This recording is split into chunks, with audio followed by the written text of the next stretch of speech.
Hi guys, quickly I apologise for the glare on my glasses, but the light's in my face, but it's a nice kind of brightness and I still want to see, so yeah, glare, I do apologise. But today I'm going to be reviewing Half Lost by Sally Green, and this is the third and final book in the trilogy of the Half Bad books trilogy, whatever.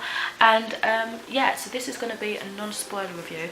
I do think I have spoilery parts in my Goodreads review, so if you do want to know what I thought about specific events that I'm not going to talk about here, feel free to read the review. As always, my Goodreads profile is linked in the description. So Half Lost is basically following Nathan, of course, Nathan Byrne. He's half Black Witch and half White Witch, and by this we mean half good, half evil sort of thing. Again, he is on the run. Basically, the alliance of 3 witches has been pretty much destroyed. They're trying to salvage the forces that they can, and we're just following them as they try to make a change for the better of the witch community. So I think I'm going to leave it there. I was going to kind of go and read the synopsis from Goodreads, but I feel like that gives away too many details, so that's probably a good enough synopsis for you to go into, you know. As for my review, I gave this a 4.5 stars out of 5 stars. I thought this was really good. I've put this off for so long because I just didn't want the trilogy to be over. I was so sad to finally read it, but at the same time I was so excited because I wanted to know what happened, how the story ended. But again, you know, it's an end of a series, and you know, one that I was really enjoying, so it was a bit of a bittersweet moment for me. However, I do have a bit of strength given to me in the fact that I do believe there is one short story that I have not yet read. Some of you may remember when I did the review of book 1 and 2 a few years back. I'll link that around if you're interested. There was a short story called, I think, Half Lies, that was in the back of book 2 that I read and reviewed, which is great, but they didn't have the second short story in this, which I was a bit upset about. But yeah, I've got that in my heart knowing, okay, it's not completely over, I can find that and read that eventually. So yeah, just so you know, in case you didn't, there are 2 short stories I do believe, and I can't remember what the second one is called. Anyway, I will admit that I think I would have benefited a little bit more if I read the last couple of pages of Half Wild, which was book 2, because there was a lot of kind of details which I think were probably important that I couldn't necessarily remember fully. They were quite foggy in my mind, and I was trying to put 2 and 2 together of who was friends with Nathan, who they were in relation to him, and I think that kind of just slowed down my reading process a little bit because I had to take the time out of the reading and kind of process who's who and slowly remember who they were. So it did take me a little while to see connections there, but I mean, that was totally my fault. I should have just gone back and read a few pages of the last book, but I was too lazy to do so. Even though I wasn't as connected with this book as I had been with the previous 2, which again, completely my own fault, I still fell in love with this and really enjoyed the plot and the characters. I really enjoyed the writing style, but I missed the kind of less developed style we had in the earlier books, where it was more like poorly written in a way, because it kind of made sense for how Nathan spoke. You can see he's grown a lot through these books, so I guess his point of view is a bit more well written, but I don't know, I kind of missed the charm that the old books had when it was just less developed and less well written. Does that make sense?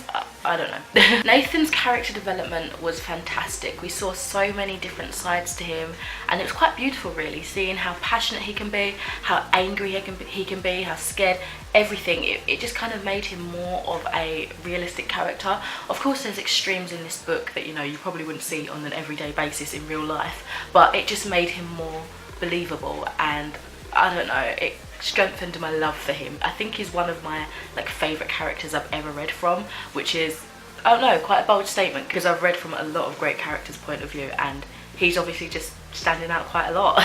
Oh, I'd like to talk about the chapter headings.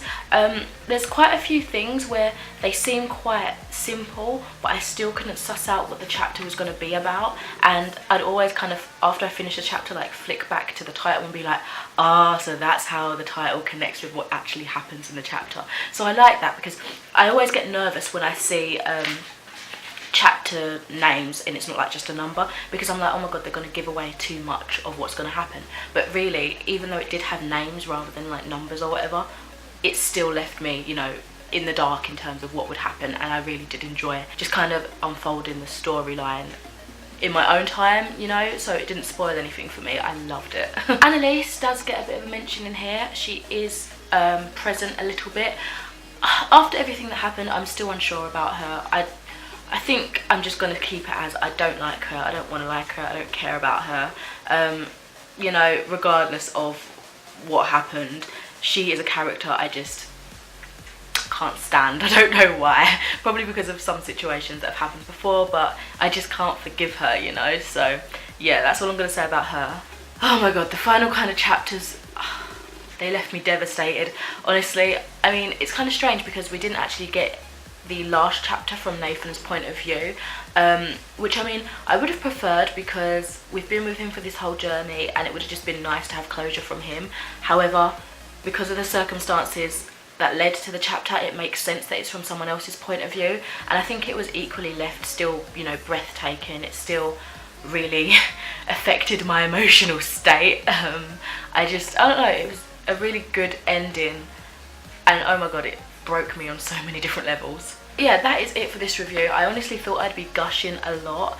I don't know, it's been a couple of weeks since I've read this now, and maybe I'm just, you know, calmed down more, but when I finished reading this, I was on high alert. I was freaking out. I didn't want it to be over. I couldn't believe what happened. I was just like, ah! You'll probably still get those vibes from my Goodreads review because I write like my written review straight after I finish the book, so you'll probably feel more intense emotion, but I'm glad that I haven't gushed too much, you know. I've composed myself. But honestly, this was a great book. I'm so glad that I picked up this trilogy all those years ago. I'm really happy that the simplistic cover of Half Bad just got me, and I was, you know, intrigued, and it was great. It was such a great book, and it ends the trilogy quite beautifully. So let me know if you've read this book. If not, have you read the other two books? What do you think about it? You know, is it something you'd be interested in? And I think I'll leave you with that. So I will speak to you in another video soon. Thank you so much for watching. Bye.